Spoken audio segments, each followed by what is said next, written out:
여러분들은 이제 애텀이라는 도구를 만나신 겁니다.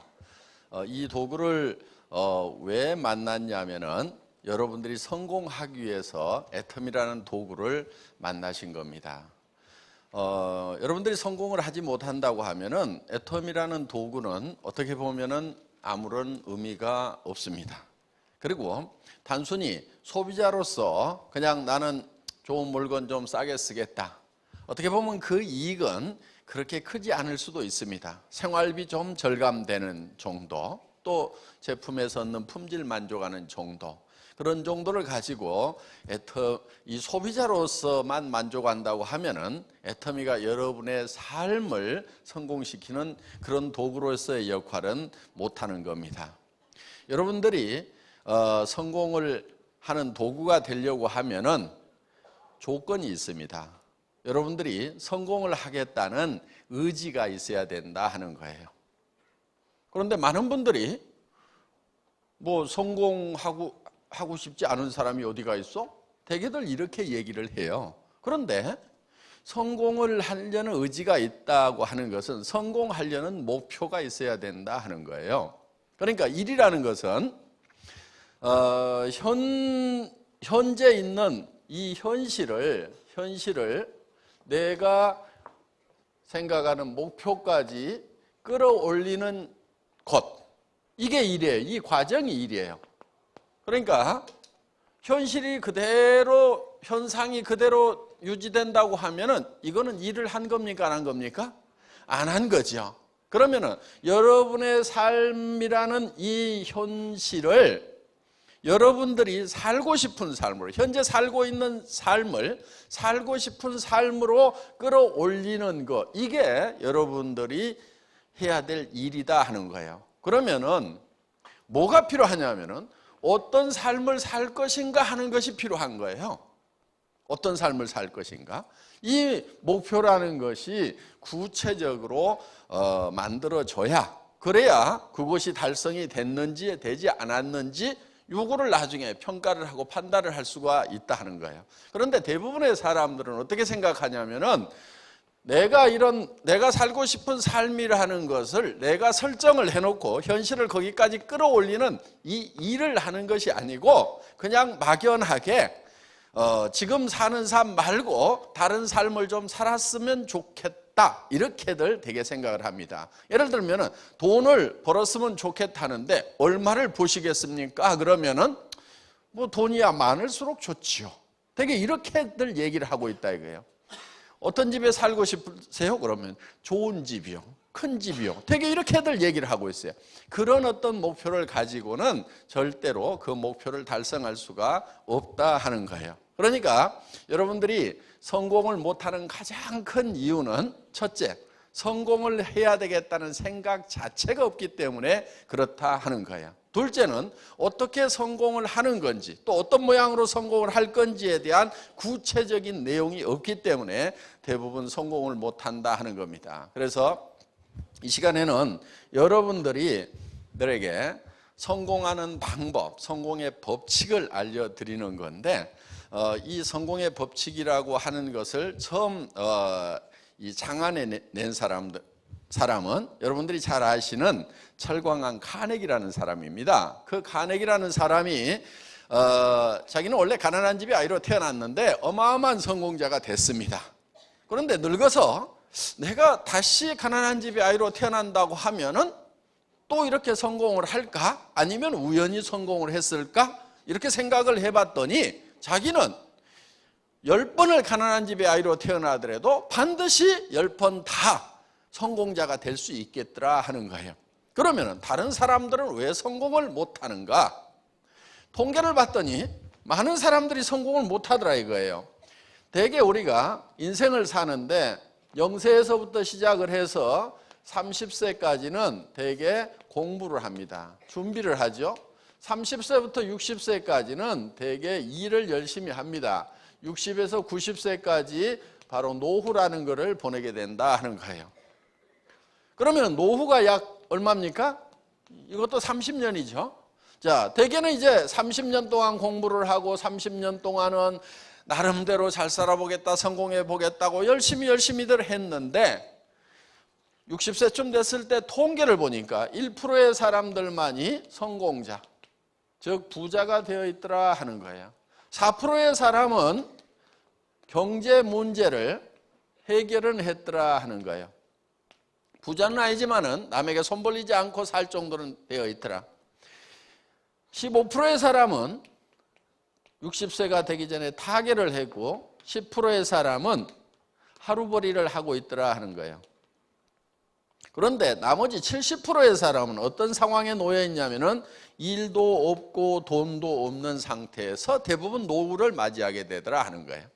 이게 좀 오래전 통계이고 다른 나라 통계이다 보니까 수치적으로 정확하냐 하는 것은 두 번째 문제더라도 우리 사회 현상을 잘 반영해 주는 그런 데이터가 아닌가 이렇게 생각을 합니다. 그러면은 95%나 되는 사람들이 실질적으로 인생의 실패자가 되고 겨우 5%만이 겨우 성공을 했고 그중에서 진정한 성공자는 100에 1명밖에 성공을 못했다 하는 거예요. 자,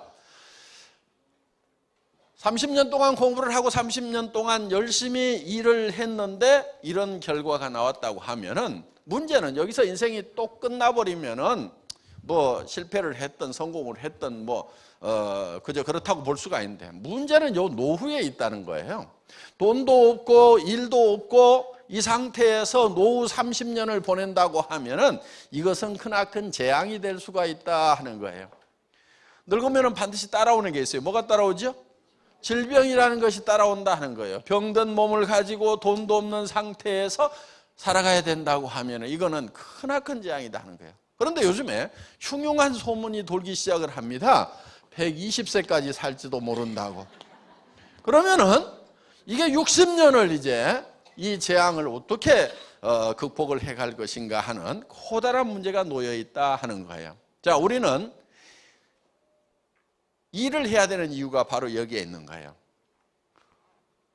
어떤 일이냐면은 내 현실이 내가 살고 있는 삶이 지금 노후 대책이 안 서는 삶이라고 하면은 지금 당장에 돈을 벌어서 생활비를 잘 벌고 있다 하더라도 그 삶은 실패한 삶이 된다 하는 거예요.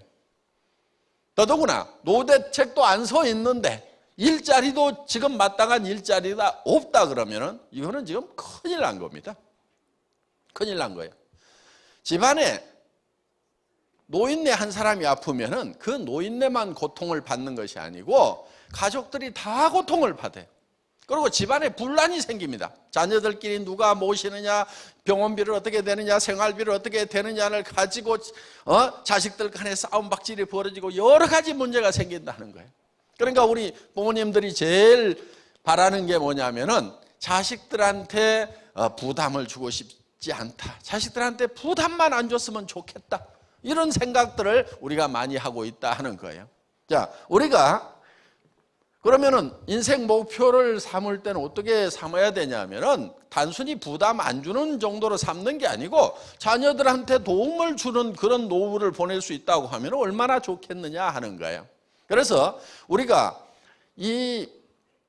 이렇게 많은 사람들이 나름대로는 열심히 공부하고 이렇게 열심히 일을 했음에도 불구하고 이런 참담한 결과가 나오는 이유가 무엇인가?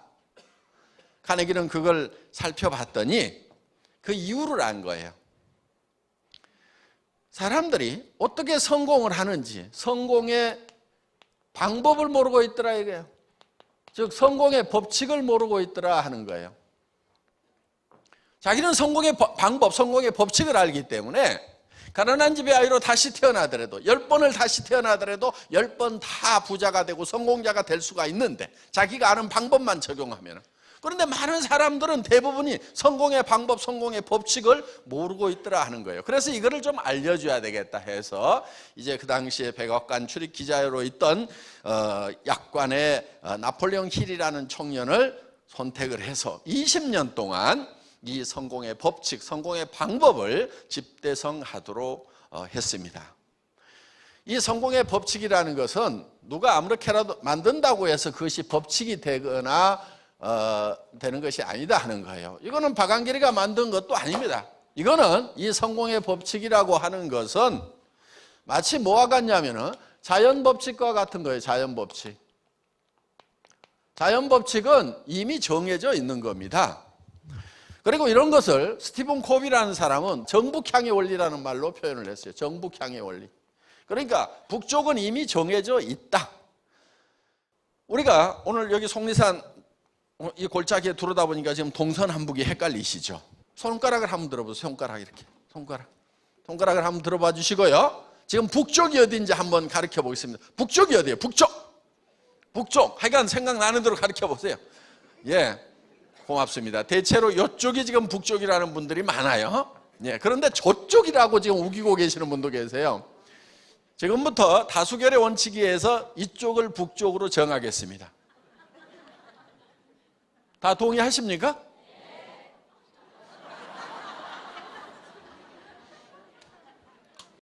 다 동의를 하더라도 우리가 인감도장 갖다가 다 도장을 찍어가지고 오늘부터 여기가 북쪽이라고 정하더라도 아닐 수도 있어요. 나침판을 딱 갖다 대봤더니 여기가 북쪽이에요. 그럼 이쪽으로 가야 북쪽이 나오는 거예요.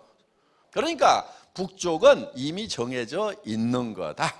그래서 그걸 정북향의 원리라는 말로 표현을 했는데 이거는 농장의 법칙과도 같은 거예요. 농장의 법칙은 자연 법칙대로 농사를 지어야만이 이 농사에 성공을 할 수가 있다 하는 거예요. 그래서 이 농장에서 농사를 짓는 법칙이 있듯이 인생 농사도 이 농장의 법칙대로 해야 된다 하는 거예요. 농장에서 농부가 맨 먼저 하는 게 뭐예요? 땅 사용. 어떤 사람은 씨앗을 준비한다, 땅을 산다, 농기구를 준비한다, 농기구를 살려면 농자금이 있어야 된다, 농기구만 있으면 뭐하냐, 인부가 있어야 된다, 여러 가지 얘기를 하는데 농부가 맨 먼저 하는 것은 무엇을 얼마만큼 거둘 것인가를 정하는 거예요. 그래야 논을 살지 밭을 살지 이게 결정이 돼요. 예를 들어서 쌀을 10가마 거둬야 되겠다고 하면은 논을 마련해야 되겠지만은 땅콩을 2가마 거둬야 되겠다고 하면은 그 땅콩 무엇을 거둘 것인가? 땅콩이라는 것을 거두겠다고 하면은 문온을 사가지고는 답이 없어요. 뭘 사야 되냐면 강가에 모래밭을 사야 되는 거예요. 그러니까 무엇을 거둘 것인가에 따라 가지고 논을 살 건지 모래밭을 살 건지가 결정이 되고 언제 심을 건지도 결정이 되고 얼마만큼 거둘 것이냐에 따라서 그 논의 넓이라든가 모래밭의 넓이가 결정이 된다 하는 거예요. 그래서 농부가 맨 먼저 하는 게 뭐라고요? 첫 번째, 무엇을 얼마만큼 거둘 것인가. 자, 첫 번째 하는 게 심을 것인가가 아니고 거둘 것부터 결정을 한다 하는 거예요. 그리고 이거를 두 번째 거기에 맞춰가지고 심고 세 번째 가꾸다 보면은 이제 가을거지에 내 머릿속에 얻고자 했던 것을 얻게 된다 하는 거예요. 자, 농사를 지으면서 농부가 머릿속에 무엇을 거둘 것인가가 정확하게 들어오지 않은 농부는 절대로 없어요. 반드시 농부는 머릿속에 먼저 그게 들어와요. 쌀 10가마만 10가마.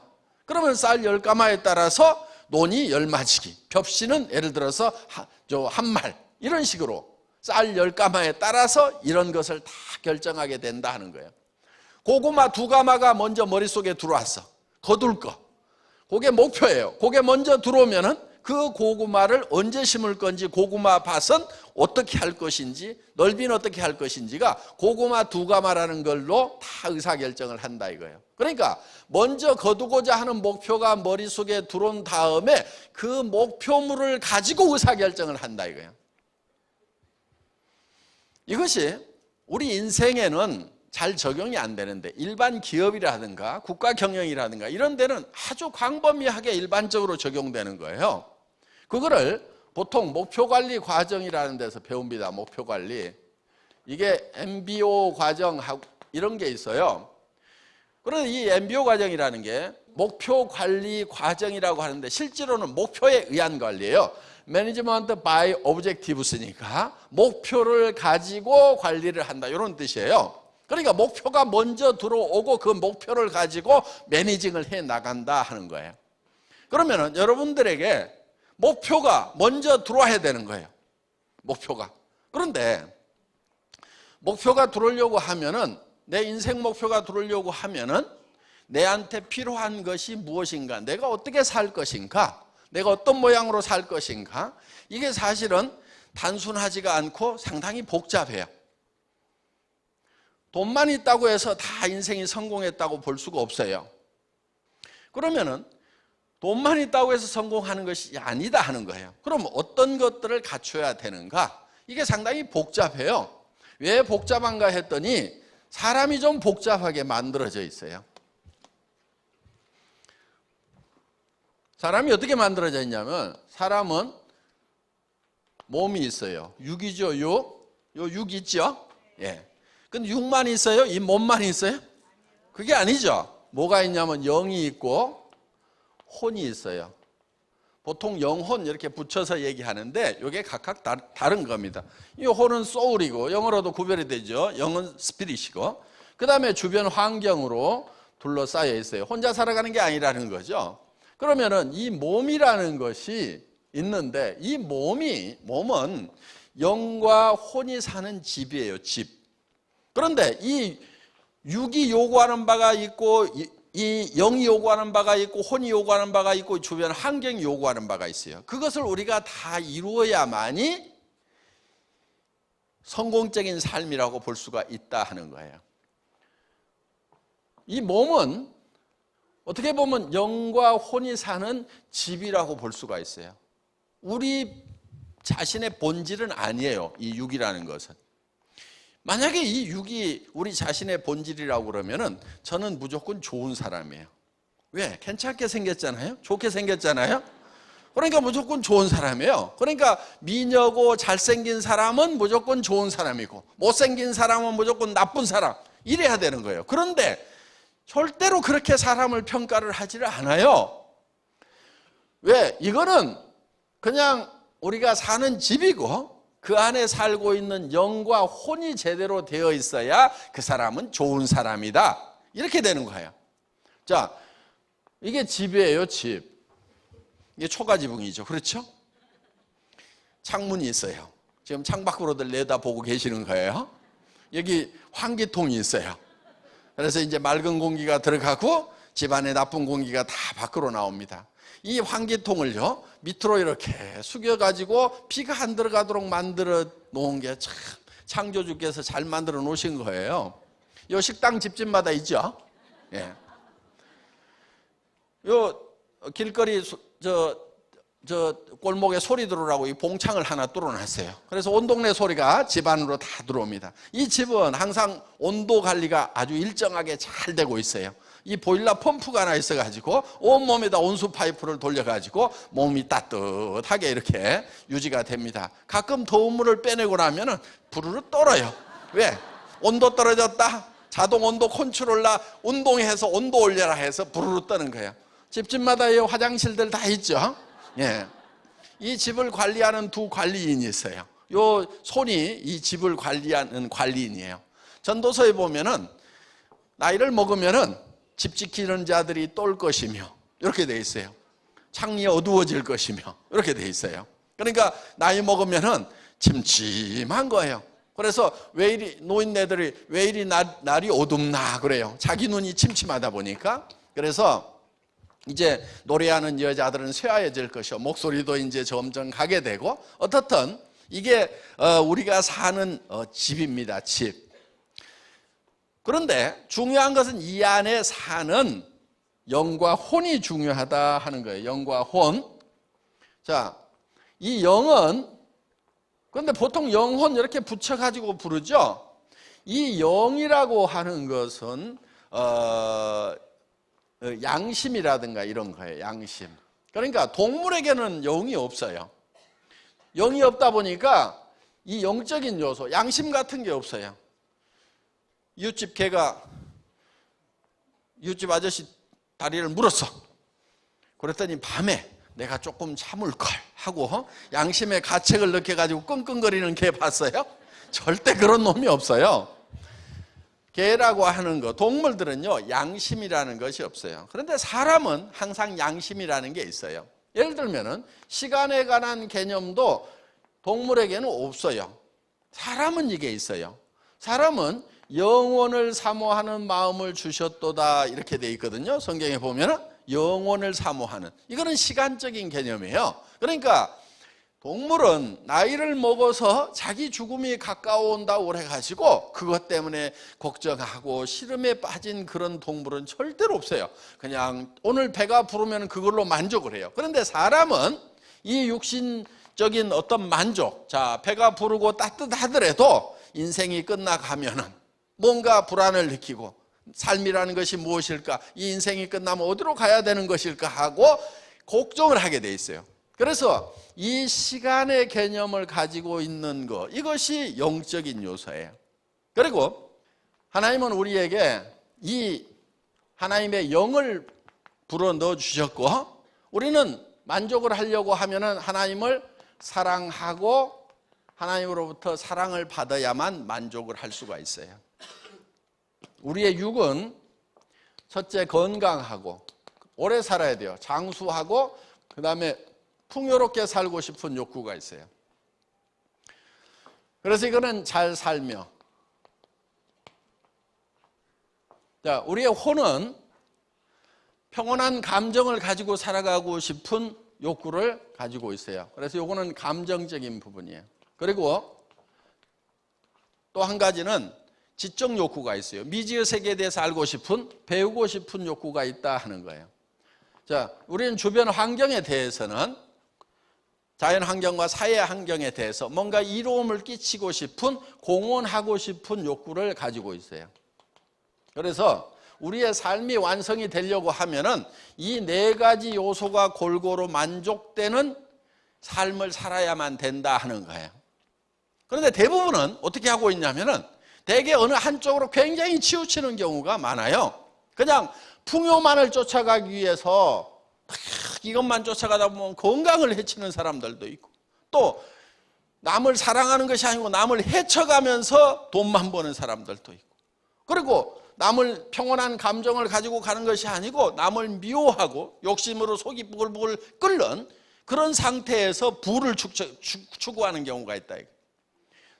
국가나 사회에 인류에게 공헌하면서 내 경제적 부를 추적하는 것이 아니고 단순히 그냥 오로지 이 풍요만을 쫓아가다 보니까 실제로는 이런 목표가 달성되는 것이 아니고 도리어 더 망가져버리는 그런 현상이 생기더라 하는 거예요. 그래서 요 네 가지를 우리는 골고루 만족시키는 삶의 목표를 우리가 정해야 된다 하는 거예요. 이 네 가지를 골고루 만족시키는 삶이라고 그래서 우리는 이거를 균형 잡힌 삶이라고 이렇게 얘기를 합니다. 다 같이 따라서 해보겠습니다. 균형 잡힌 삶.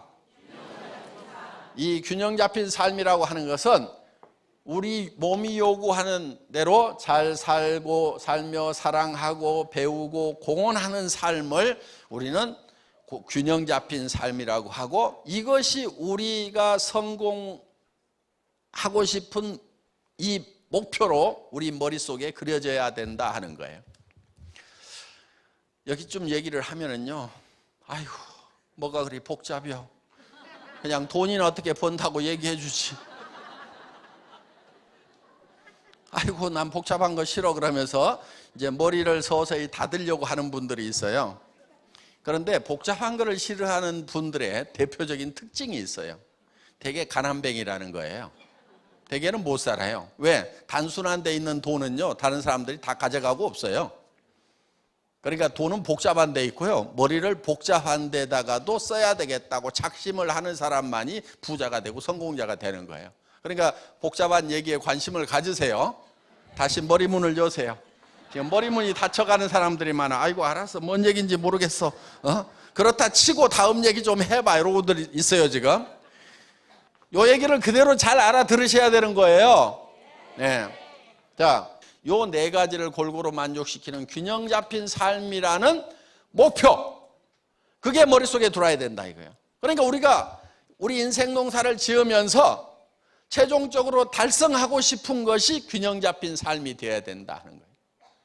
농부가 머릿속에 봄에 쌀 10가마면 10가마가 먼저 들어온 다음에 그 다음에 그게 가을 거지가 돼가지고 곡간으로 들어오는 거예요. 그러니까 머리에 곡간으로 들어가기 전에 반드시 어디에 들어가요?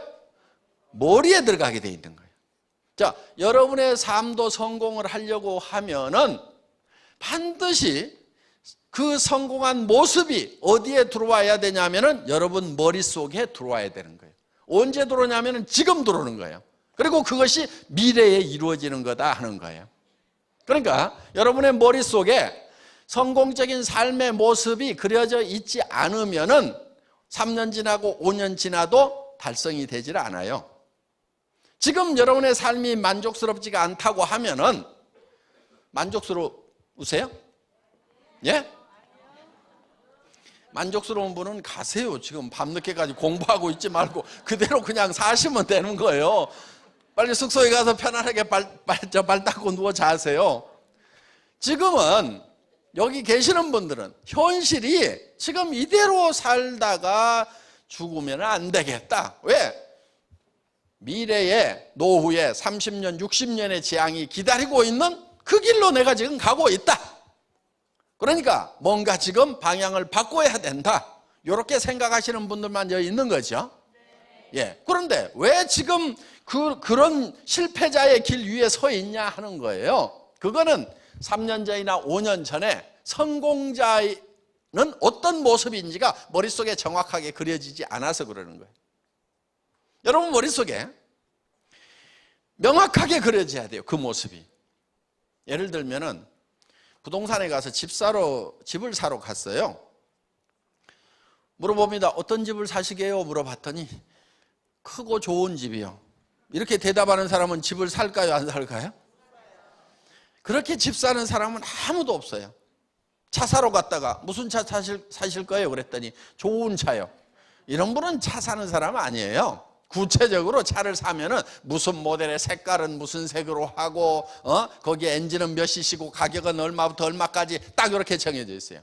그리고 집을 사더라도 마찬가지예요. 구체적으로 방은 몇 개짜리고 아파트인지 빌라인지 단독주택인지 어느 지역인지 가격은 얼마에서 얼마까지 이런 것이 딱 정해져 가지고 머릿속에 그걸 그리고 가서 거기에 맞는 것을 찾도록 되어 있지, 머릿속에 아무것도 그려져 있지 않은 사람, 그려져 있더라도 좋은 집, 좋은 차 이렇게 그려져 있는 사람은 그건 절대로 차를 못 사는 사람이다 하는 거예요. 그럼 여러분의 삶 속에서 그야말로 좋은 집 하듯이 돈은 많았으면 좋겠고 삶은 편안했으면 좋겠고 근심 걱정 없었으면 좋겠고, 그럼 막연한 거 어떻게 하면 근심 걱정이 없는지, 어떻게 하면 편안한 건지, 돈을 얼마만큼 벌 건지. 돈은 많을수록 좋대. 많을수록 절대로 좋은 거 아니에요. 많을수록 좋은 게 아니에요. 왜? 여러분들이 벌어야 되는 거기 때문에. 누가 그냥 주는 게 아니고. 예를 들면은 이번에 농사 쌀 몇 가마 거둘 거예요 하고 어느 농부한테 물어봤더니 많을수록 좋죠. 그러면 쌀을 한 1000가마, 10,000가마 목표로 삼았어. 그러면 거기에 논 넓이하며 거기에 들어가는 벽시하며 그 10,000가마를 거두기 위해 가지고 자기가 농사해 가지고 짓다가 죽어버린다고.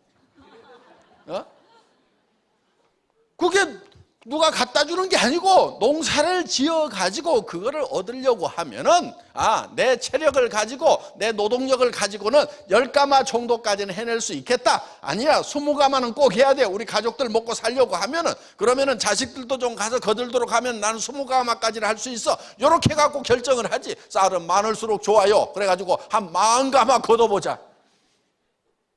그래가지고 하면 죽어버린다니까, 일하다가. 그리고 밭 그냥 논 갈다가 여름 다 가버려. 가을 돼버려 그냥. 그 넓은 논 갈다가. 그럼 겨울에 얼어 죽어요. 배고파 죽어요. 그러니까 그렇게 농사 짓는 사람은 아무도 없어. 쌀 얼마나 거둘 거예요? 그랬더니 많을수록 좋죠. 한 10만 석 했으면 좋겠네요. 미친놈이지 그게. 그래도 지금도 돈은 많을수록 좋아요? 농부가 쌀을 많을수록 좋죠. 이런 얘기하고 내가 벌 돈이 많을수록 좋죠. 그 얘기하고 똑같은 거예요. 돈을 그럼 벌기만 하다가 죽을 거냐고. 꼭 필요한 돈이 얼마고. 집 넓을수록 좋죠. 넓을수록 좋기는 뭐가 좋아요? 넓은 집 한번 줘봐요. 살아볼래요? 한 10만 평 되는 데다가 방이 한 100개 있어. 하루 종일 청소만 해. 전기료는 한 달에 한 1억씩 나와. 방이 100개여 봐. 전기료 한 1억씩 나올 거 아니야. 그럼 이제 난방도 못해. 전기료 아까워가지고. 가스비 아까워서. 그럼 달달달달 떨고 살아야 돼. 그럼 집은 클수록 좋아요? 아무 생각이 없으니까 집은 클수록 좋지. 좋은 집, 큰 집. 적당히 해야 돼요. 적당히 해야 돼. 내가 집을 지어봤더니 너무 크게 지었어. 전기료가 200만 원씩 나와. 여러분 전기료 200만 원씩 나오는 집 한번 살아보실래요? 와가지고 돈 제대로 안 벌면은요 살지도 못해. 줘도 못 살아. 세금은 또 얼마나 많은데. 우리 어머니가 집 짓는다고 그랬더니 한마디만 하겠다. 집은 너무 크게 짓지 말아라. 그래가지고 노인네가 앉아가지고 무슨 집을 크게 지으란 말을 하시는 것. 그랬더니 딱 와서 보시더니 너무 크다. 네 배짱대로 지었구나. 그러고 내려가셨어요. 배짱대로 지었더니 전기료가 너무 많이 나와. 난방비도 많이 들어. 그러니까 너무 큰 집 줘도요 세금하고 이런 것 때문에 감당이 안 돼요. 한 달에 1,000만 원 있어야 집이 유지가 된다니까. 왜? 그 집을 내가 다 청소해야 돼요? 나 못해. 청소 나 쓰러져 죽어. 그러니까 청소할 사람 써야 될 거 아니에요. 그럼 그 인건비 나가. 그러면 집이 기본적으로 500이 들어가. 500이. 그래도 집 클수록 좋아요? 나 집 크게 졌다 지금 팔아버리고 싶은 생각이 굴뚝 같아 그냥. 그리고 집이 너무 크니까요 아주 불편한 게 많아요. 3층까지 오르락내리락 하려고 그러면 다리 빠져 죽겠어 그냥. 적당히 해야 돼요. 적당히 해야 돼. 그래서 무조건 막 큰 거 좋은 거 이렇게 하지 말아라 이거예요. 정확한 규모를 정해가지고 내한테 딱 맞는 그런 집, 그런 차 이렇게 돼야 되는 거예요. 그러니까 머릿속에 딱 정해야 된단 말이에요. 구체적으로. 그런데 이 네 가지가 사실은 각각 떨어져 있는 것이 아니고 다 이렇게 엉켜 있어요. 자, 우리는 우리의 육이 있죠. 육은 잘 살며, 그렇죠? 건강하고 오래 살며 풍요롭게 살고 싶은 욕구가 있다 이거. 이게 반드시 만족이 돼야 되는 거예요. 그리고 우리의 영은 사랑하고 사랑받고 싶은 욕구가 있어요. 그리고 영원히 살고 싶고 양심에 따라서 살고 싶은 욕구를 가지고 있어요. 이것이 충족되지 않으면은 결국은 사람은 죽을 때 한이 맺혀요. 돈은 모았는데 남을 속여 먹고 막 이렇게만 산 사람은요 죽을 때 양심의 가책 때문에요 괴로워하게 돼 있어요.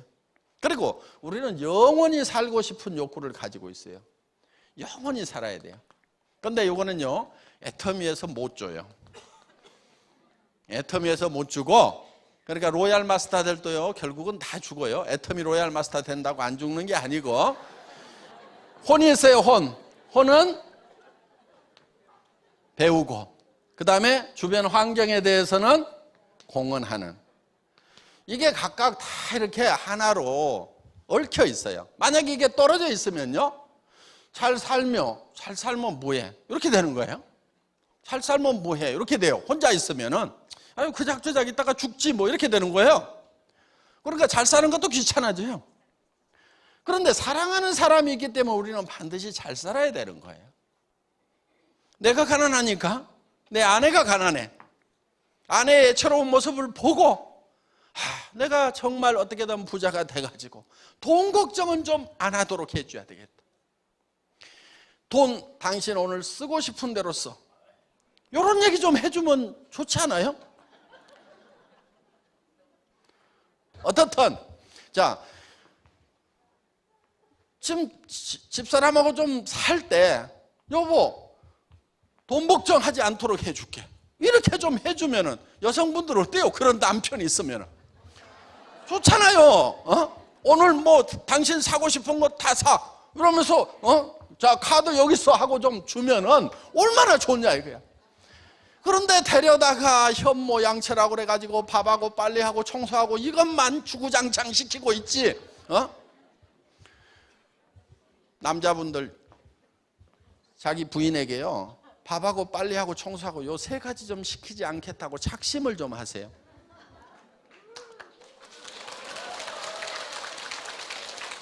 이거 봐요. 좋아하잖아요 이거. 예? 여성분들도 마찬가지예요. 목표를 좀 세우세요. 밥하고 빨래하고 청소하고 이건 내가 안 하겠다. 예, 그 목표를 좀 세워요. 여러분들이 밥하고 빨래하고 청소하고를 안 해야 우리나라의 실업 문제가 해결이 돼요. 이웃집 아주머니를 좀 고용을 해줘야 된단 말이에요. 이웃집 아주머니를 고용을 안 해주니까 그 아주머니들이 대학생 알바 자리까지 다 뺏어 먹고 있어 지금. 젊은 사람들이 알바해갖고 뭐 좀 하려고 그래도 일자리가 없단 말이에요 지금. 그러니까 국가의 이 경제난을 해결을 하려고 하면은 여러분들이 가정에다가 전부 이웃집 아주머니들을 다 고용해 줘야 돼. 그래야 국가 경제가 발전이 되는 거예요. 그럼 여러분들은 뭐 하느냐? 여러분들은 애터미 사업을 하면 될 거 아니냐 이거예요. 그래서 정말 사랑하는 사람을 위해서 우리가 잘 살아야 돼요. 우리 애들 다 기가 빠져가지고 있잖아요. 요즘 젊은 애들 기계가 없어 기계가. 우리는 어렸을 때 그래도 뭐가 되겠다 하고 뭐 했는데 요즘 저기 뭐야 무슨 뭐 대통령 되겠다 뭐 되겠다 그러면 친구들이 미쳤냐 그래요. 그렇게 꿈을 가진 애들이 없어. 무슨 애국자가 되겠다고 그러면 그 꿈을 가진 애들이 없어요 요즘에. 대부분 왜? 그냥 하루 먹고 살고 어떻게든 뭐 좋은 직장 잡아가지고 좀 월급쟁이로서 300만 원 700만 원 버는 자리 없는 거 하고 거기에만 눈을 부라리고 있다고. 여러분 300만 원에서 700만 원 버는 이런 자리 좀 제발 가지 마세요. 이런 자리 이거 인생 망하는 자리예요 이게. 300에서 700 벌면은 인생 성공자가 돼요? 지금 성공자가 된다는 표정이야. 우리 아들도 거기라도 갔으면 좋겠는데 이러고 있어. 이거 인생 망치는 거예요. 300 이하로 벌면은 애들 가르치지도 못하고 700 벌어봐야 여기까지 벌어봐야 사실은 노후 대책 안 서요. 애들 가르치고 뭐 하고 나면 노후 대책 서요 안 서요? 안 서. 60살 70살 되면요 이 인생 꽝이에요 이거. 절대로 이런 데 가면 안 돼. 그런데 여기에 똑똑하고 잘난 애들은 또 일이 다 몰리네. 그래서 여기가 레드오션이에요. 피바다예요 피바다. 이런 데로 가면 안 돼요. 어디로 가야 되냐면은 한 3천에서 7천 버는 데로 가야 돼. 그걸 노리는 애들이 없어가지고 그런 일은요 널널해요. 애터미는 그렇게 보는 자리인데 널널하잖아요 지금. 정말 잘 살아야 돼요. 사랑하는 사람 때문이라도. 저도요 정말 아내를 사랑해서 결혼을 했어요. 제가 1년을 꼬박 쫓아다녔거든요. 그런데 제가 17년 동안 월급쟁이 하다가 나와가지고 월급쟁이는 답이 없다. 그래서 개인 사업을 해야 되겠다 해가지고 인터넷 백화점 사업을 했어요. IamKorea.com이라고. 그런데 시대를 너무 앞서가다 보니까 아줌마분들 손가락이 안 움직이고 이게 일반화되지가 않아가지고 쫄딱 망했어요. 경영자가 망하다 보면 이제 깊은 병에 드는 수가 생기고 그래서 당뇨도 심해지고 간경화까지 오고 그리고 이제 살림 다 날라가고 집 날라가고 차 날라가고 그래가지고 월세 50만 원짜리 월세방에 가가지고 이제 할 수 없이 살게 된 거예요. 애들이 학교를 다니니까 집사람이 이제 벌러 나간 거예요. 50대 여자가 어디 갑자기 나가면은요 120에서 150 딱 정해져 있더라고. 그 이상 벌기 힘들어요. 그런 자리가 없어요. 150만 원 벌어가지고 와가지고 50만 원 월세 내고 그리고 이제 100만 원 가지고 뭐 식비하고 애들 이렇게 가지고 사는 거예요. 정말 어려웠어요. 저는 간경화가 심해가지고 친구인 의사가 조금 더 살라고 그러면 움직이지 말아라. 야 아직 애들 있는데 어떻게 안 움직여. 야, 돈 못 버는 아빠라도 없는 것보다는 있는 게 나아. 움직이지 마. 친구가 이렇게 얘기를 하더라고. 그래서 이제 일도 못 하고 이제 조심스럽게 이제 가망가망 살아가야 되다 보니까 정말 집사람이 벌어오는 그 150만 원 가지고 한 달을 때우는데, 어느 날 집에 들어갔더니 집이 너무 추운 거예요. 그래서 집사람 보고, 아이, 왜 이렇게 집이 추워? 좀 가스 좀 팍팍 대. 돈 없을 때는 돈 아껴봐야 소용없어. 있는 대로 다 써. 속이 상하겠어요, 안 상하겠어요? 그랬더니 누구는 추운 줄 모르는 줄 아세요? 하고 새초롬하게 얘기하더라고. 나도 춥지만은 당신이 안 벌어오니까 나도 떨고 있는데 돈 좀 벌어오지. 돈도 못 벌어오면서 뭐 큰 소리만 치냐고. 그러다 보니까 티시락 어느 날이요, 그런 세월이 한 3년 가니까 어느 날 우리 집사람이, 여보, 애들 졸업만 하면은 우리 헤어집시다 그러더라고. 근데 우리 집사람은요, 빈말을 안 하는 사람이에요. 하면 한다는 사람이거든요. 그 얘기를 딱 듣는 순간에요, 제 다리가 풀려가지고 털썩 주저앉았어요. 주저앉아가지고 우리 집사람 다리를 끌어안고요, 제가 엉엉 울었어요. 여보, 가지마. 내가 지금 보낼 수가 없다. 당신 지금 가면은 집도 없지, 노후대책 자금도 없지, 아무것도 없는데 가가지고 어떡하려고 그러냐고. 여보, 내가 돈 벌어가지고 집도 사주고 노후대책 자금도 통장에다 넣어줄 때까지라도 기다려. 지금 가서 어떡하려고 그래 하면서 엉엉 우는 거예요. 그랬더니 이렇게 쳐다보더니, 아이고, 어느 천년에요 그러더라고. 지금은 집도 사주고 따로 통장에다가 평생 먹을 만큼 요거는 묻지 말고 써. 당신 마음대로 쓰는 거야. 나는 있는지 없는지도 몰라 하는 돈을 넣어줬어요.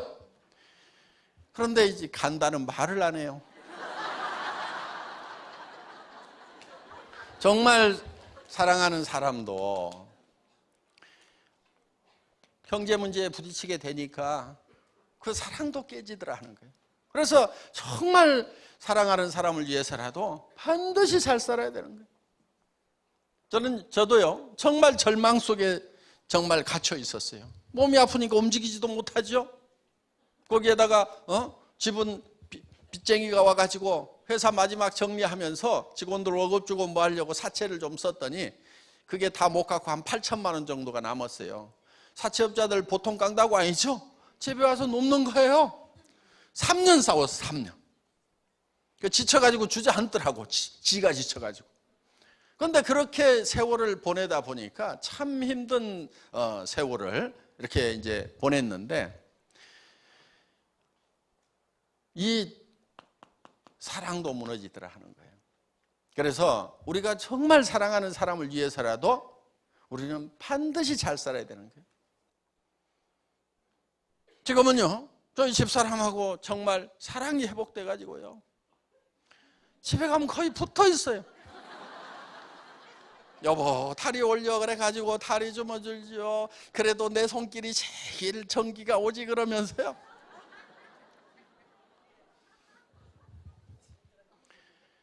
그런데 부부가 살면서 그냥 사는 사람들 있죠. 그냥 사는 사람들.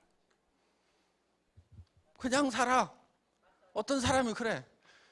친구가 이혼한다고 그러니까, 아이고, 열정도 많다. 무슨 힘이 있어서 이혼하냐. 그냥 살지. 그렇게 복잡한 일을 어떻게 하냐. 너는 참 삶에 열정도 많다. 나는 그냥 산다. 그러니까 이혼하는 것도 귀찮아. 그냥 살아. 또 부부가 가서 만나도 그냥 그래 그냥. 응?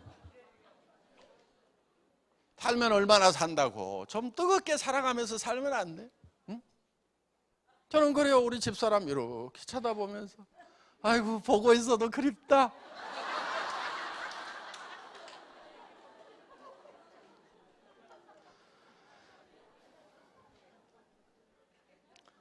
뜨거운 사랑으로 살아야 돼요. 반드시 우리가 성공해야 되는 것은, 사랑하는 사람들이 있기 때문에 반드시 성공을 해야 되는 거예요. 우리 자녀들을 위해서도, 우리 부모님들 정말 우리가 성공하기를 바라고, 어느 날 저희 어머님한테도 전화가 왔었어요. 제가 몹시 힘들던 그 시절에 아들아 내가 죽어야 쓰겄다 그러고 전화가 왔어요. 그래서 깜짝 놀라서 어머니 왜요? 그랬더니 늙은 것이 살아가지고 쓸데없이 너만 힘들게 하는 것 같다. 내가 죽어야 쓰겄다 그랬어요. 어머니 왜 그러세요? 무슨 얘기 들었어요? 그랬더니 사연을 들어보니까 이제 제가요 항상 생활비를 얼마를 보냈어요. 그러다가 이제 제가 어려워지니까 생활비를 못 보내게 됐어요. 그러면은 다른 형제간들이 도와줘가지고 뭐 사실 수는 있는데, 그런데 어머니는 제가 안 보내면은 저 둘째 아들이 웬만하면은 보낼 건데 아주 죽게 된 모양이구나. 그래가지고 당신 생활비 때문에 걱정하는 것이 아니고 둘째 아들이 오죽 어려우면은 내한테 돈을 안 보낼까 큰일 났다 그러고 아들 걱정해 그냥 자지러지셔. 그러니까 제가 얼마라도 구해가지고라도 어렵지만은 또 얼마라도 보내. 그러면 요놈이 아주 죽게 되지는 않은 모양이구나. 그래도 숨은 쉬는 모양이라 그러고 안심을 하셔. 그래서 이제 그렇게 이제 보내드리는데 다른 형제간을 통해서 좀 갖다 드리라고 그랬더니 또 아들 효자라고 어머니 위로한답시고 둘째 가요 이렇게 어려운데도 어머니한테 이렇게 줬어요. 그 얘기를 들으니까 어머니는 더 억장이 무너지시는 거예요.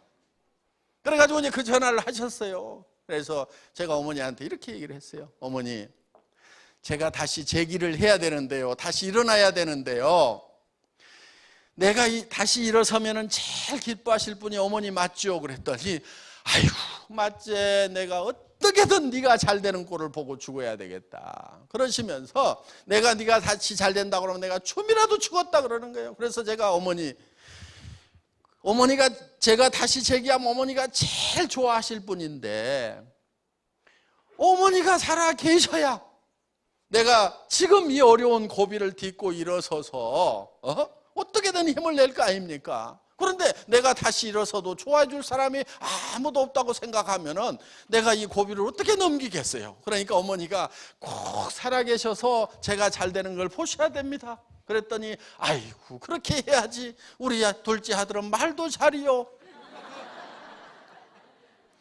그래가지고 지금까지 잘 살아 계세요. 예. 그러니까 항상 자기로부터 가까운 데서부터 돕는 일을 해나가야 된다 하는 거예요. 가까운 이웃부터 도와나가야 되고, 더 가까운 것은 내 가족, 남편은 아내를 먼저 도와야 돼요. 아내 고생시키는 남자는 남자가 아니에요. 그거는. 그러니까 작심을 해야 돼. 절대로 아내를 고생시키지 않겠다. 작심을 좀 할 필요가 있어요. 목표를 세울 필요가 있어요. 다른 집들도 다 그렇게 하더라. 다 그렇게 해도 내 집에 내 아내만은 그렇게 안 시키겠다는 작심이 필요하단 말이에요. 그래서 먼저 가까운 아내부터 도와야 되고, 부모, 자식 이렇게, 그 다음에 형제간, 사촌, 그러면서 친척들, 그 다음에 가까운 친구들, 그 다음에 지역사회, 그 다음에 국가, 인류를 위해서 그 범위를 점점 넓혀가야 된다 하는 거예요. 그거를 일 삼아서 해야 됩니다. 구제하고 남을 돕는 일을 일 삼아서 해야 돼요. 자기 기분을 위해서 하면은 그건 올바른 구제가 아니라고 저는 생각을 해요. 팍 뿌리고 자기 기분에 자기 기마이 이런 것 때문에 하는 거, 그거는 도리어요 남을 망칠 수가 있어요. 받고도 자존심 상하게 할 수가 있고 기분 나쁘게 할 수가 있고, 또 어떤 사람은요 의타심이 생겨가지고 아예 뻗어버려. 그런 경우도 있어요. 인생을 더 망쳐버리는 수도 있다 이게요. 그러니까 그런 것들을 차근차근 잘 해나가야 되는데, 앞으로 좀 더 열심히 체계적으로 하려고 지금 연구팀을 만들었고 복지재단을 만들어서 직접적으로 좀 하려고 생각을 해요.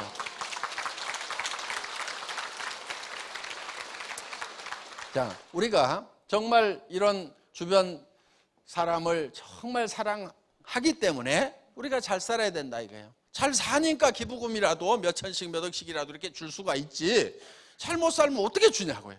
내가 못 살던 시절에는 텔레비전 보면은 어려운 애들, 가난한 애들, 병든 애들 보면은 눈물은 줄줄 흘리면서도 아이고 내 자식도 못 챙기니까 이걸 할 수가 없더라 이거야. 그런데 이제는 제법 잘 살게 되니까 그런 사랑을 베풀어 나갈 수도 있고 또 거기에서 보람을 느끼고 있는 거예요. 그래서 우리가 정말 잘 살아야 된다. 사랑하는 사람을 위해서라도 반드시 잘 살아야 된다. 자, 그런데 이렇게 잘 사는 모습을 우리가 머릿속에 그려 넣어야 돼요.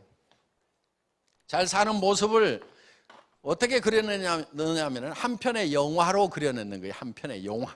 여러분 머릿속에다 한 편의 영화로 그려내는 거예요. 영화를 만들려고 하면 시나리오가 필요해요. 그런데 그 영화의 시나리오 작가가 누구냐면 여러분이 되는 거예요. 그 다음에 주인공이 누구냐면은 여러분 누구? 나 자신이 되는 거예요. 그 다음에 그 영화의 감독도 누구냐면은 나 자신이 되는 거예요. 그래서 이 영화가, 한 편의 영화가 내 머릿속에서 돌아가야 되는 거예요. 자, 누구누구의 인생 시나리오, 이렇게 여기다 이름을 좀 꼭 써주세요. 이렇게 여기 줄만 쳐져 있는데 이렇게 해서 여러분들이 인생 시나리오를 작성을 하는데 요거를 오늘 저녁에 작성을 해가지고 내일 발표를 이제 하셔야 됩니다.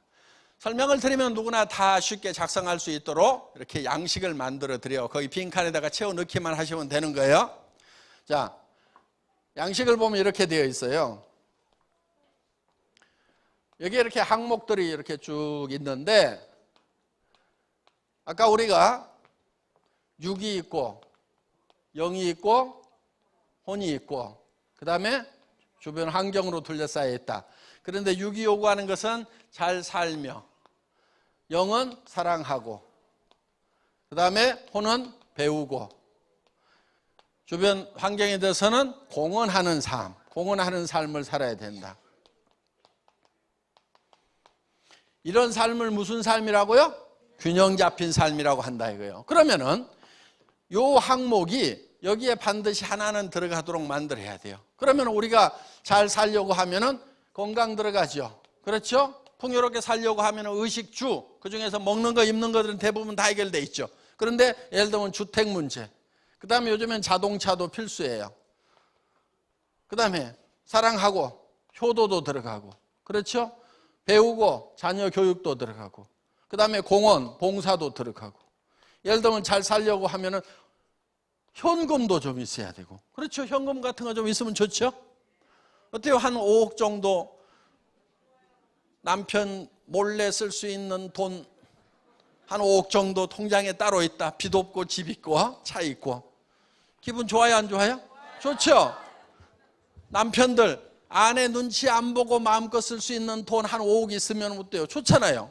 그런 거 좀 가져보겠다고 생각을 하자 이거예요. 또 뭐 있어요? 여행도 다니고. 예. 자, 그러면 여기에 이제 한 번씩은 이렇게 들어갔죠? 그러면 여기에 네모진 칸이 이렇게 있어요. 이 칸에다가 자, 현재 자기의 건강 상태는 어떻게 되는지 한번 파악을 해보는 거예요. 이게 이렇게 10칸 정도 칸이 있거든요. 그러면 건강, 타고난 건강 때문에 뭐 중간뜨기는 된다.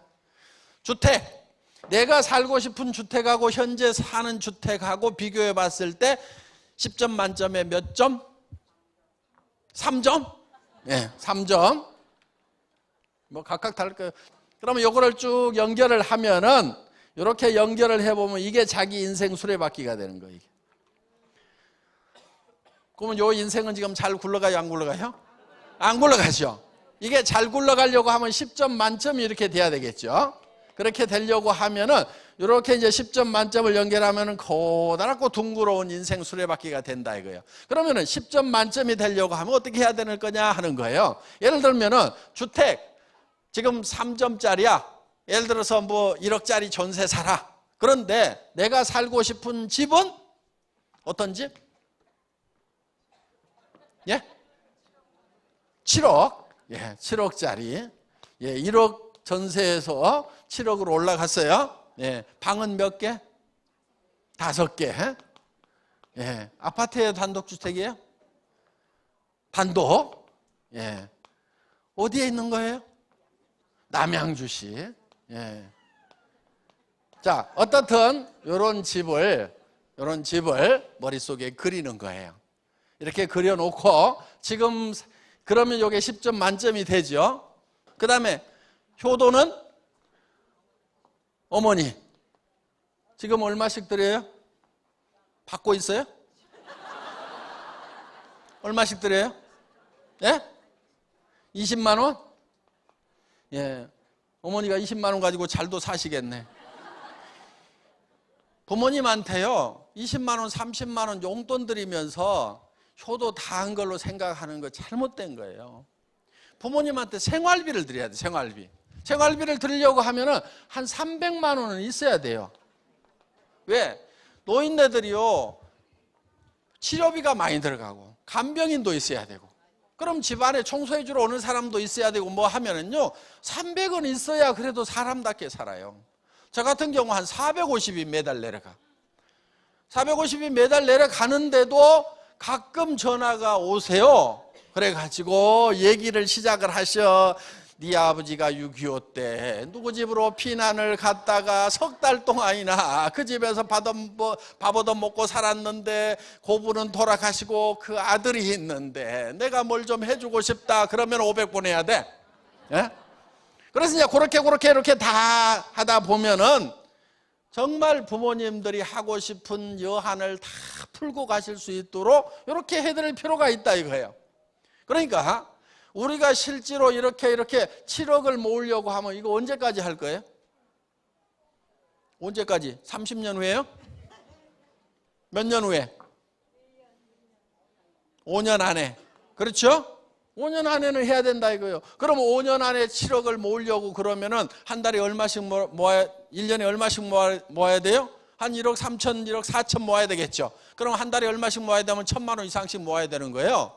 집값으로 저축하는 돈이 한 달에 1,000만 원, 매월 1,000만 원 이상 모아야 요 7억짜리 집에 산다 이거예요. 그러니까 여러분들 300에서 700번은 일을 해가지고 사람답게 못 살아요.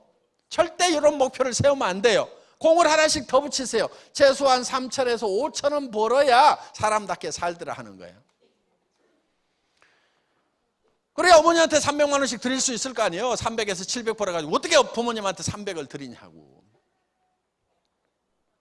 자녀들도 교육 제대로 시키고 봉사도 하고 현금도 한 5억은 모아야 될 거 아니에요. 불안해서 어떻게 살아. 석 달만 돈 안 들어오면 꼴까닥 죽는 사람들 많아. 그러면서도 산다고 생각하면서 대책을 안 세워. 큰일 났다고 생각하고 한 3년 5년은 놀아도 집안 살림이 끄떡 없을 정도의 돈은 좀 가지고 있어야 좀 여유가 있을 거 아니냐 이거예요. 그래야 스트레스 안 받고 사는 거예요 좀. 그런데 이렇게 얘기를 하면은 아이고 나는 평생에도 500도 못 벌어봤는데 말이 5천이지 어떻게 번다냐 이런 분들이 많아요. 그런데 돈을 잘 몰라서 그래요. 돈을 잘 몰라요 사람들이. 그러니까 돈을 못 벌어요. 돈이요, 돈에 대해서 오해를 참 많이 하고 있는데 그 이유를 좀 알아봤더니 이 돈을 번 사람들이요 돈에 대해서 잘 알려주질 않아. 자기들은 알아요. 자기들은. 왜 안 알려주는가 했더니 부자들이 겁내는 게 하나 있어요. 그게 뭐냐면은 세상의 모든 사람이 부자 되는 것이 부자한테는 제일 겁나는 일이에요. 모든 사람이 다 부자 되면은 자기 집에 청소해 주러 올 사람이 있을까요? 없을까요? 없어. 자기가 그 큰 집 다 청소해야 돼. 자기 일을 도와줄 사람이 없어. 나는 부자고 다른 사람이 가난해야 싸게 갔다가 일을 시킬 수가 있는데 세상 사람들이 다 부자 되면 부자들은 큰일 나는 거예요. 그러니까 부자 되는 노하우, 돈에 대해서 안 가르쳐줘. 근데 저만 착한 부자라 제가 오늘 돈에 대해서 좀 설명을 드리려고 그래요. 좀 가르쳐 드리려고 그래요. 여러분들이 잘 못 알고 있는 것들. 예를 들면 이런 거예요. 돈이라는 것은 많이 벌수록 힘들다. 되게 그렇게 생각하죠? 그렇죠? 아니 500만 원 버는 것보다 5천만 원 버는 것은 훨씬 힘들 거다 이렇게 생각을 해요. 그런데 실제로는 돈은 많이 벌수록 쉬워요. 자, 한 달에 100만 원 받는 사람이 있어요? 한 달에 1,000만 원 받는 사람이 있어요? 한 달에 1억 버는 사람이 있어요? 누가 제일 힘들게 돈 벌고 있게요? 잘 아시네? 돈을 적게 버는 사람이 제일 힘들게 벌고 있어요. 실제로 1억 버는 사람이 100만 원 버는 사람보다 100배는 힘들게 일을 하고 있어야 되는데 실제로는 그렇지가 않아요. 한 달에 그런데 1억 버는 사람 있어요, 없어요? 있어요. 더 버는 사람도 있어요. 그런데 돈을 많이 버는 사람은 세상에 놀린 게 돈이더라, 돈은 재미로 번다, 이런 사람들이 있는가 하면은 돈을 적게 버는 사람일수록 힘들게 벌고 있어. 그러면 돈을 적게 벌어야 되겠어요, 많이 벌어야 되겠어요? 많이 벌어야 돼요. 많이 버는 게 더 쉬워요. 그거는 돈을 많이 벌고 있는 사람한테 물어보면 알아. 그러니까 다들 어떻게 하느냐, 많이 버는 것이 힘든다고 생각하니까 적게 벌려고만 하고, 적게 버는 그 일자리는 박이 터지게 경쟁이 치열하다고. 그러니까 거기서 박 터져. 그래서 피바다예요. 그래서 그걸 레드오션이라고 그래요. 그럼 어디로 가야 되느냐, 푸른 바다로 가야 돼. 블루오션 전략. 그게 많이 벌기 전략이에요. 또 이런 경우가 있어요. 수입과 지출이 있으면은 수입이 지출보다는 많아야 된다. 되게 그렇게 알고 있죠? 예. 수입에 맞춰서 지출을 하는 것이 아니에요. 여러분, 가계부 좀 쓰지 마세요. 가계부는 부자가 쓸까요? 가난한 사람이 쓸까요?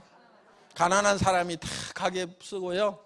가계부 쓰는 사람들 중에는 가난한 사람이 많아요. 부자들은요, 되게 가계부 안 써요. 제가 아는 부자치고 가계부 쓰는 사람을 못 봤어. 저도 안 써.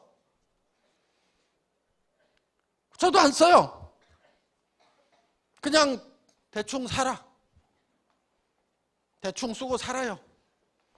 쓸 시간이 없을 뿐이지 대충 편한 대로 쓰고 살아요.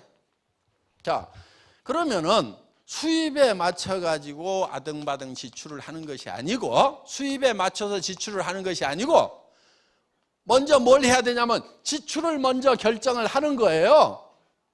지출을. 나는 3천만 원씩을 매월 지출하면서 사는 사람이 되겠다, 먼저 결정을 하고, 그 다음에 뭐를 찾느냐, 3천만 원 이상을 벌 수 있는 수입처를 찾는 거고, 수입의 방법을 찾는 거예요. 이런 사람이 부자가 되는 거예요. 그리고 여러분들이 오늘 뭘 먼저 하셔야 되냐면은 지출을 얼마씩 하는 삶을 살 것인가를 먼저 결정을 하고, 그 다음에 그 돈을 벌 수 있는 일을 결정을 해야 돼요. 그런데 여기 오신 분들은 굉장히 쉬워요. 자, 지출을 많이 해야 되겠다, 지출을 많이 하면서 사는 사람다운 삶을 살겠다, 이것도 오늘 배우셨고, 돈을 많이 버는 방법 뭐 하면 돼요? 애터미 사업하면 돼요. 방법 다른 데서 안 찾아도 돼요. 애터미를 통해 가지고 몇 천만 원씩 버는 사람들이 생겼어요, 안 생겼어요? 생겼어요. 많이 생겼어요. 어떤 사람들은 그래요. 아이고 200만 명이나 된다고 그러는데 그중에서 고견 나왔어, 이러는 사람들이 있어요. 200만 명 중에서 그 숫자가 나온 게 아니에요. 200만 회원 중에는요, 대부분이 사업할 생각, 돈 벌 생각 없고 그냥 싸고 좋으니까 쓰는 사람들이 대부분이야. 돈 벌겠다고 작심하고 나온 사람은 몇만 명밖에 안 돼요. 그것도 인원이 어떻게 늘어났느냐, 이렇게 늘어났어. 그러면 지금 예를 들어 가지고 뭐 2억 이상을 벌고 월 1억, 연간 2억에서 1억, 2억을 버는 사람, 억대 소득자가 있어. 그러면은 지금 현재 몇만 명 중에서 이 몇 억을 버는 사람들이 지금 뭐 1억 이상 버는 사람은 한 120, 30명 되고 2억 이상 버는 사람은 한 약 40명 정도가 되는데, 이 사람들이 지금 요 몇만 명 중에서 나왔느냐? 그렇지 않아요. 대개 3년에서 5년이 걸렸어. 그럼 어디서 나왔어요? 초창기에 요 몇 사람 안 될 때 여기서 나온 거예요, 지금. 그럼 이 사람들은 어디가 있느냐? 이 사람들은 월 몇천이 아니고 몇백에 가 있겠죠? 그럼 요때쯤 가면 이 사람들이 요 숫자가 확 또 늘어날 거라고요. 그 다음에 한 3년이 지나면 이 사람들이 또 이제는 수백 명이 아니고 수천 명의 성공자들이 나올 거라고. 지금 이 사람들이 3년, 5년 후에는 어떻게 될 것 같아요? 지금 몇만 명이 나서는데 여기는 몇십 명밖에 안 됐어요. 여기는 몇십 명이 나와서 이렇게 성공자가 나왔다고 하면은 지금 몇만 명이 사업을 하겠다고 달라들면은 3년, 5년 후에는 1억 이상 버는 사람들이 몇만 명이 된단 말이에요. 그래도 몇백 명밖에 안 되네, 에헤, 그러고 있을 거예요? 지금 이 몇만 명은요, 나중에 돈을 버는 몇만 명이 된단 말이에요. 그 중에 끼워야 되는 거예요. 그 중에. 어려워요? 쉬워요? 굉장히 쉬운 거예요. 여러분들은 부자가 되려고 하면은 먼저 지출부터 결정을 해야 돼요. 나는 어떻게 지출하면서 살아가는 사람이 되어야 되겠다고 이것부터 작심을 하고, 그리고 그 돈을 벌기 위해서 나는 어떤 일을 선택해야 되고 어떻게 해야 될 것인가. 이건 내일 말씀을 드릴 것이에요. 겁니다. 내일 어떻게 일을 해야 될 것, 애터미 사업을 어떻게 진행시켜야 될 건지는 내일 주로 말씀을 드릴 건데, 일단 여러분들은 나는 최소한 3천에서 5천만 원을 매달 지출하면서 살아가는 사람이 되겠다. 그리고 집 하나 7억짜리 사는데도 한 달에 1,000만 원 이상을 모아야 5년 안에 7억짜리를 산단 말이에요. 그런데 문제가 뭐냐? 지금 애터미 회원들이 거의 대반이 다 50세대란 얘기예요. 50세대. 그러면은 50이고 60대고 그러면은 여기서 20년 만에 집 사면은 사자마자 어떻게 되냔 말이에요. 그러니까 빨리 사야 돼. 빨리 사봐야 이거 좀 살아보다 갈 거 아니냐 이거예요. 그러니까 제대로 부자가 되려고 하면은요, 굉장히 많은 돈을 벌어야 되는 거예요. 여러분들, 그리고 돈이 벌릴 때는요, 정신없이 벌려요. 여기도 왕년에 돈 좀 벌어보신 분들이 있죠. 돈 벌릴 때 어떻게 벌립니까? 정신없이 들었죠? 웬일인가 싶고 그렇게 버는 거예요. 깨작깨작 버는 게 아니에요. 그래서 돈을 제대로 쓰면서 살겠다고 작심을 해야 되는 거예요. 그리고 그렇게 사는 사람으로서의 생각을 완전히 머릿속에 굳혀야 돼요. 그러면은 인생 시나리오를 여러분들이 만들어서 그거를 내일 발표를 할 겁니다. 선배들이 작성했던 것을 한번 보도록 하겠습니다. 적는 요령 첫째, 이거 잊어버리지 마세요. 구체적으로 적는다. 다 같이 따라서 해보겠습니다. 구체적으로. 두 번째, 금액을 환산을 해야 돼요. 금액. 다 따라해보겠습니다. 금액. 그 다음에 세 번째가 기한을 정해야 돼요. 기한. 다 같이 따라서 해보겠습니다. 기한. 요 세 가지를 반드시 정해야 돼요. 그러니까 자동차를 사게 되면은 무슨 모델, 가격은 얼마, 금액 얼마 나오죠? 그 다음에 기한은 언제까지? 5년 안에. 이런 식으로 쓰지 마세요. 내년에도 5년 안, 그 다음에도 5년 안, 5년이 지났는데도 또 5년 안에 하면 된다 이거예요. 그건 약속을 안 지키는 사람들이에요. 그러니까 2017년 12월 이런 식으로 딱 적으란 말이에요. 이렇게 구체적으로 날짜를 꽉 박아야 돼요. 그리고 가능하면은 머릿속에 명료하게, 정확하게 머릿속에 구상을 해야 돼요. 자, 우리 머릿속에 무엇을 생각하느냐 하는 것이 대단히 중요하다는 거예요. 그런데 사람들은 머릿속에 이거를 명확하게 정하고 그거를 굳게 지키고 가야 되는데, 이런 게 있어. 나는 서민적인 게 좋아. 그런 사람은 어떤 사람이냐면요, 화살을 턱 쏴.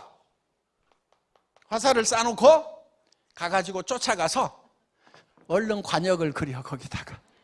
그리고 맞췄다 이러는 사람들, 이런 바보들이 있어요.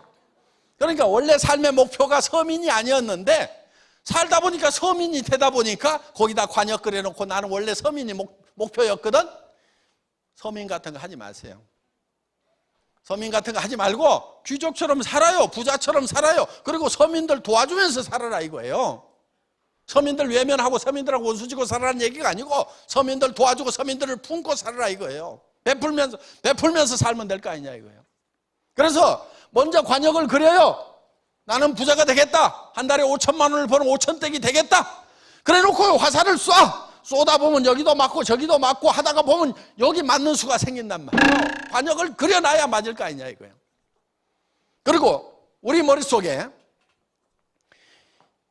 내가 살고 싶은 이 영화가 확실하게 머릿속에서 명료하게 돌아가야 돼요. 여러분들 여기 오시면 매달 쓰셔야 돼요. 이제 12페이지로 되어 있는 책자를 드리니까 12번을 계속 쓰셔야 돼요.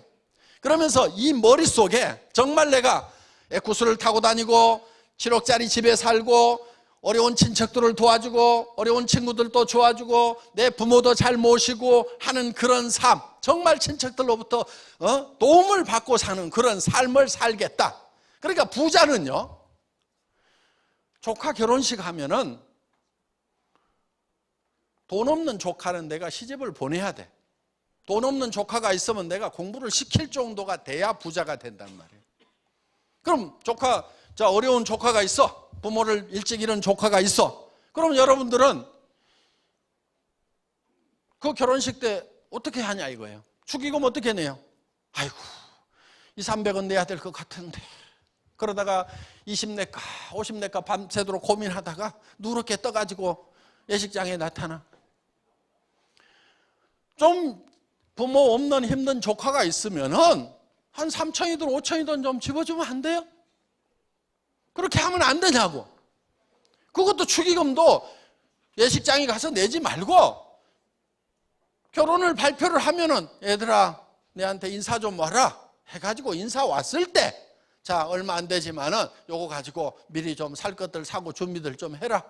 그러면서 좀 한우 1,000만 원 주면 안 되냐 이거야. 그렇게 주려고 하면 내가 한우 1,000씩 벌면 돼요.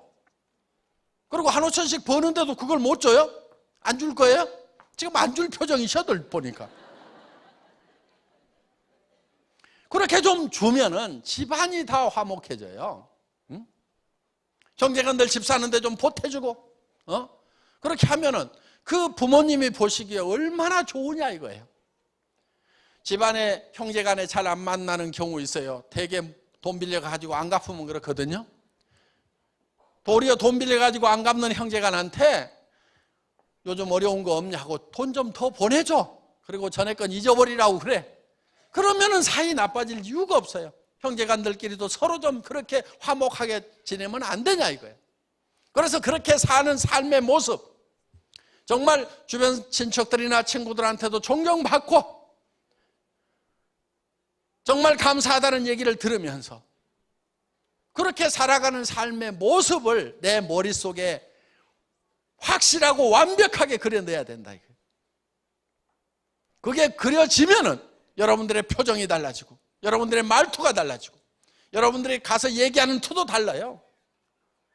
예를 들면 그런 것이 안 그려지는 사람은 아이고 내가 사업하는 건 아니고 친구가 한다는데 도와주려고 그러는데 화장품 하나 괜찮은 것 같으니까 이따위로 얘기하고 자빠졌단 말이에요. 그러니까 될 일도 안 돼. 친구한테 가서 얘기를 하더라도 야 친구야 나 좀 빨리 만나라. 기가 막힌 일이 생겼다. 내가 너한테 한 달에 5천만 원 벌 수 있는 그런 일자리를 지금 내가 알려주겠다. 나도 그 일자리를 찾았는데 너하고 같이 하고 싶으니까 나 좀 빨리 만나. 빨리 안 오면 영자한테 연락한다.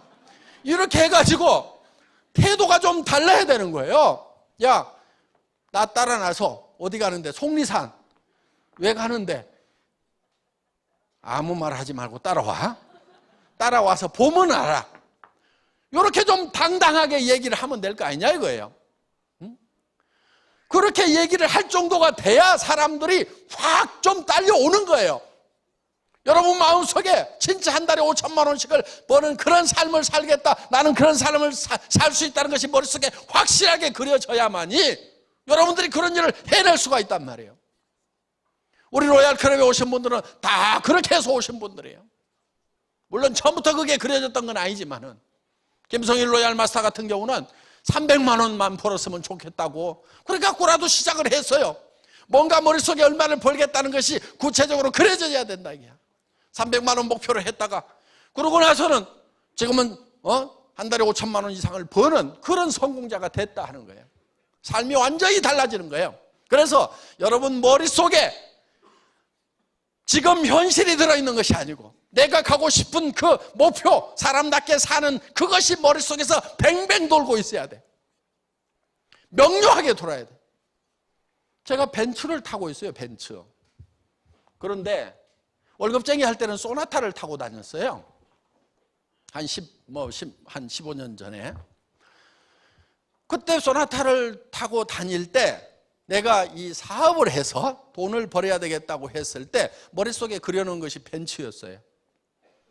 그런데 어느 날 자다가 그 벤츠가 너무 보고 싶은 거야. 잃어버린 첫사랑처럼. 잠이 안 와. 그래서 자다가 일어나가지고 12시가 넘었는데 그 벤츠를 파는 가게 쇼윈도우에 가가지고 이렇게 보고 이렇게, 그래서 다시 그거를 눈에다 담고 머릿속에 다시 명료하게 담고 와가지고 그렇게 해서 행복하게 잠이 들었던 그 시절이 있어요. 그런데 어느 날 이 벤츠 문을 턱 닫는데, 벤츠는요, 소나타는 텅 하고 닫히는데요, 벤츠는 쪽 하고 닫혀요. 닫히는 소리가 달라. 그런데 어느 날 벤츠 문을 닫았는데 텅 그러는 거야. 그런데 저는 벤츠에 타고 있다고 생각하고 문을 닫았는데 아직 소나타더라고. 그러니까 사는 거를 꿈속에 사는 거예요. 여러분들, 우리 애터미의 사원이 있어요. 사람을 소중히 여긴다, 생각을 경영한다, 믿음에 굳게 선다, 겸손히 섬긴다. 사람을 소중히 여긴다고 하는 것은 사람을 수단으로 삼지 않고 목적으로 삼는다. 사람이 소중한 거예요. 절대 수단으로 이용하겠다는 생각을 하면 안 되고 사람을 목적으로 해야 되는 거예요. 그 다음에 믿음에 굳게 선다, 생각을 경영한다고 하는 것은 내 생각을 경영을 해서 내가 살고 싶은 삶을 만들어내는 거예요. 그럼 현실이 아니고 내가 살고 싶은 삶이 만들어졌죠? 그러면은 믿음에 굳게 선다고 하는 것은 현실 위에 서 있는 것이 아니고 내가 만들어낸 그 바람직한 삶, 내 꿈속에, 비전 속에 서 있어야 되는 거예요. 믿음이라는 것은요, 성경에 보면 이렇게 돼 있어요. 누가 보이는 것을 믿는다 하리요. 믿음은 보이는 것을 믿는 게 아니에요. 내가 여러분들에게, 여러분들 이게 마이크입니다, 믿으십시오 그러면은, 마이크네 뭘 믿고 말고 해. 이거를 믿으라고 그러면 제가 바보죠. 그렇죠? 믿는다는 것은요, 안 보이는 것을 믿는 거예요. 그러니까 지금 안 보이는 거, 내가 미래에 에쿠스를 타고 다니고 7억짜리 집에 살고 마당이 400평이고 그 남양주에 있는 집 속에 내가 살고 있어야 된다 이거예요. 한 달에 5천만 원씩을 벌고 조카 결혼식에는 5천만 원 축의금을 줄 수 있는 그런 삶. 친구가 어려우면은 가가지고 친구야 말로만 위로할 것이 아니고 돈 걱정하지 마, 우선 여기 1,000만 원 놓고 간다, 수술하거나 해서 더 큰 돈 들어가면은 내가 그 돈 다 될 테니까 너는 병만 나서, 이렇게 얘기해 줄 수 있는 친구로서의 모습, 그런 삶을 살겠다고 거기 위에 서 있어야 된다 이게. 믿음에 굳게 선다는 것은 땅바닥에 서 있는 것이 아니고 보이지 않는 데 서 있는 거예요. 그래서 내 비전 위에, 내 꿈 위에, 내가 생각하는 균형 잡힌 삶 위에 내가 서 있어야 되는 거예요. 그래서 현실이 거기까지 끌어올려가는 거예요. 요게 일이에요. 요게 일. 오늘 저는 여러분들이 정말 머릿속에 여러분이 살고 싶은 삶의 모습을 명확하게 그리고, 여러분 한 사람 한 사람의 영혼이 중요하고, 여러분 한 사람 한 사람의 삶이 중요하고, 여러분의 사랑하는 가족들이 중요하고, 사랑하는 친구들이 중요하기 때문에 그들의 영혼을 위해서라도 여러분들이 반드시 성공자가 되겠다는 생각을 하고, 그리고 정말 사람답게 삶은 규정 잡힌 삶의 모습을, 비전을 그려내고 그 위에 굳건하게 서서 겸손히 섬기는 자세로 일을 해나간다고 하면은, 그래서 주변 사람들에게 짓밟히는 거, 무시당하는 거, 이런 거를 두려워하지 않아야 되는 거예요. 여러분들 친구들한테 가서 짓밟히고 무시당하는 거 싫지요? 여러분 정말 내가 믿음에 굳게 서서 나는 반드시 이거를 해낼 수 있다는 확신만 있으면요, 가가지고 얼마든지 그 앞에 엎드릴 수 있어요. 친구들이 짓밟고, 아는 사람들이 짓밟고, 모르는 사람들이 짓밟아도 내가 짓밟히면서도 당신들이 짓밟는 것도 얼마 시간이 안 남았다. 언젠가는 당신들이 깜짝 놀라는 내 모습을 보게 될 거다. 밟더라도 지금 밟아라. 지금 밟고 내 물건이나 좀 써주라. 짓밟히면서도 뒤에서 돈 세는 거예요. 요게 똑똑한 거고 요게 이기는 거예요. 쓸데없는 자존심 내세우면서 평생 바닥에서 살 것이 아니고, 짓밟히더라도 기어서라도 내가 반드시 내가 만든 비전 위에 어느 날 분명히 서 있을 거다. 그게 3년 5년 안에 나는 그 위에 서 있을 거다. 모든 사람들이 우러러보는 그 자리에 가 있을 거다. 당신들이 우러러볼 때 나는 더 겸손한 모습으로 살아가겠다는 요 그림을 오늘 저녁에 여러분들이 그리시고 내일 발표해 주심으로 말미암아서, 그리고 그 비전을 붙들고 감으로 말미암아서 모두 성공적인 삶이 이루어지고 균형 잡힌 삶이 이루어지시기를 바라면서 오늘 저녁 강의 마치겠습니다. 수고하셨습니다.